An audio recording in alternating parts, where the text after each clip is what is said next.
Hello guys and girls, how you going? Mark Hummer here again. Here today we're talking about various techniques of using batteries, and particularly we're looking at these Sony batteries. Now I don't know if you're familiar with them, if you've seen them before.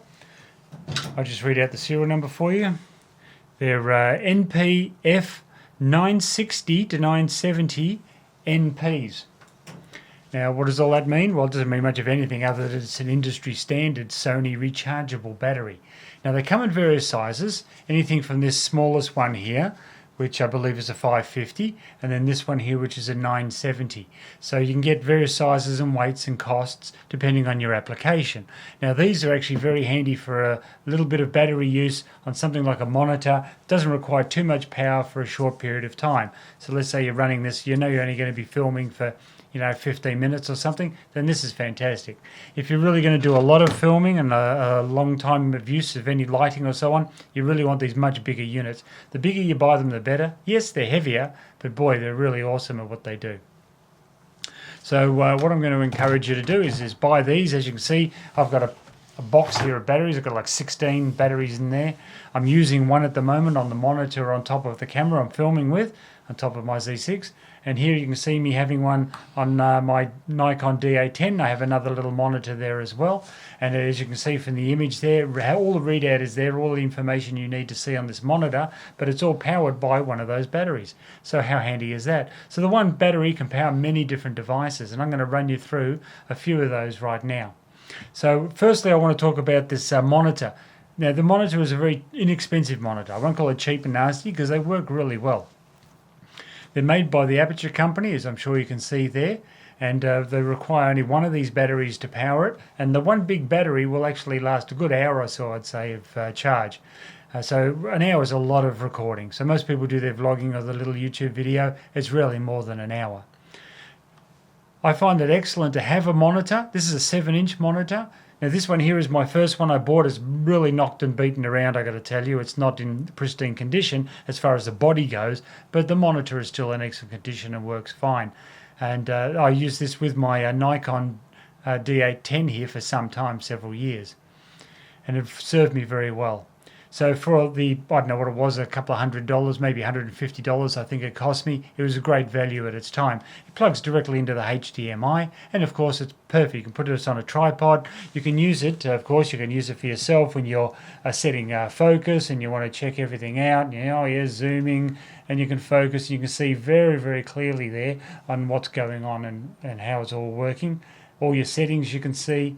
It looks fantastic. Now that's great for me. You're not seeing that right now, but I just put it back there for you so you can get an idea what's going on.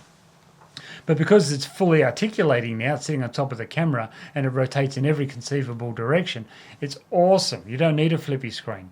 I mean, you would if you were holding it up and vlogging. I agree that could be heavy and awkward, but for the purpose of using it on a tripod for video, it's fantastic. I've used this on a Steadicam as well and found it absolutely wonderful to use. And I'm not getting any younger. I made a video recently where I was talking about having to use this a lot when I'm looking at the little details on things because I can't read them close up.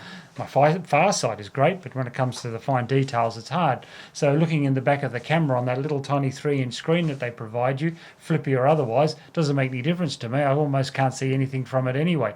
Sort of roughly get composure, and that's about all the use it is to me. So having a larger monitor that I actually see what's going on and have all the settings there plain to see, bright as day, I don't even need to take my glasses with me, so it's brilliant. And so I'm using one right now on top of the Z6 so I can see my composure and see how it's filming. So that's just reassuring, and as I say, for the inexpensive costs they are, why wouldn't you get a few? These Ninjas, Adamus Ninjas, for example, they're obviously brilliant and much better, a step up in grade, but they're also a massive step up in cost and very expensive. But right now we're not so much talking about the monitors or waffling on about them, but we're talking about the battery use that comes with this. So you can buy one set of batteries, which you do, so you buy several of these and they will operate. They'll operate your monitor, they can operate various lighting as well. So let me just show how universal they are. For example, this light I have here is a ring light. Again, one of the first I bought from Eagle Eyes, I think was the company. It's got 300 LEDs. It's exactly the same as the one in the center of that big double LED ring set. I'm using this one as the central light, and then I have a big ring light 19-inch around the end of it. So how do you charge it? I mean, there's nowhere to put a battery in that. Well, that's catered for in the company. What they do is they give you this battery pack, which of course has a strap, and you can just sling it over your shoulder, so you're not having to physically carry it. And if you open it up there, you can see the plugs, see the compartments. It obviously stores 2 batteries. So if I'm going to get 2 of these and I'll plug it in, I'll show you. Just get 2 in there. Make sure you put them in the right way around. That always helps, because there's 2 little pins in the bottom. Just set them in. Then when you put the cover on, you can see the arrangement of the scenario, how that goes in together. Make sure it's nice and tight. Clip it in. You'll know it's functional because that little light will come on when you turn it on, and that way you know that it's charged. They give you a little adaptation cable. It's about 1.5 meters long. Simply plug it in one end, plug it in the other. It's the same either way, so it makes no difference. And then you're up and ready to go. Now we've got light. See that? So how bright is that? That is unbelievable. So for one little light that's portable like that, you put it on a tripod, obviously you can, or you can just get a friend or yourself to hold it. That's fine. You strap the battery pack on your shoulders so you're not actually carrying the weight, and there you go. You're up and ready, and it's using the same Sony batteries again. So I can't recommend highly enough a good collection of those batteries. I think they're great. Sorry that was a bit bright. I know that must be extremely annoying when they're very bright lights pointed at you. Apologise for that. But it illustrated the purpose well at different companies. I mean, here we've got Aperture, there we had Eagle Eyes. They all work with the same battery system. So purchasing one set of batteries and being able to recharge them consistently, that's a big favour. Now here's another item I have here. It's another Aperture brand item. I have a lot of Aperture stuff because actually they're just really inexpensive and easy to get a hold of, and they work well, which is 90% of it. Now you'll notice in here I've got an array of AA batteries in there charging it. Takes 6, and that will power it, as you can see. So I'll just turn this on now, and here you go. You can see it powers it, and I've got the colour variety available as well. So having the option to dim that at will, you make it as strong or as weak as you want, that's very handy.